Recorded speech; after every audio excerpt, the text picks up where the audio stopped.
a video series I've been wanting to make for a while now is one based on some of the different lucid dreaming supplements they have out there, and then reporting back to you guys on how they worked for me and my thoughts on them.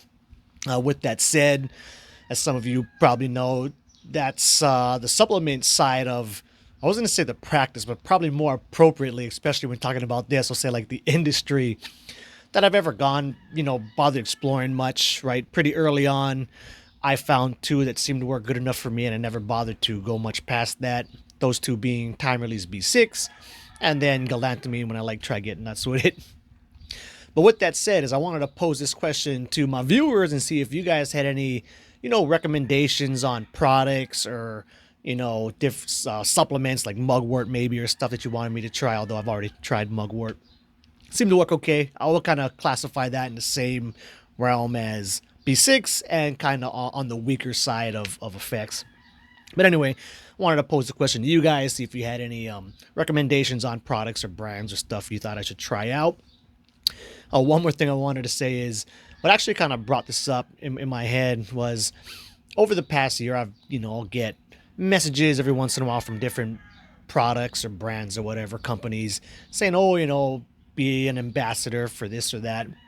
And pretty much all the time, I mean, every time it seemed to be more of a cut and paste type message, not someone who really watches my channel and bothered to actually type it up to me per se, right?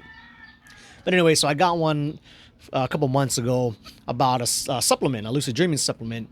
And again, it seemed cut and paste, but when I went ahead and Googled the supplement, it was kind of one of the bigger ones they have available on Amazon, one of the more popular ones on there.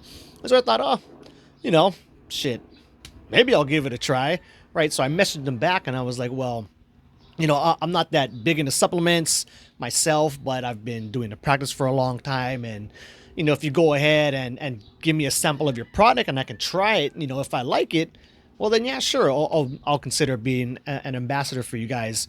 But then what happened is they didn't even bother responding back to that message, which just, threw up even more red flags. It already seemed shady when the message seemed cut and pasted. But then on top of that, you don't feel confident enough to give me a sample of your shit to have me test out before you want me to be an ambassador for you or something. When really, what I think is more likely is what happened is whoever's cutting and pasting these freaking messages to hundreds of people on Instagram, they probably just didn't bother reading my response and putting any thought into it to send me the free shit. But nonetheless, yeah, if you guys have any recommendations on products, brands, or specific types of supplements that you want me to try, leave that in the comments or shoot me a message and I'll look to grab me some and start working on it.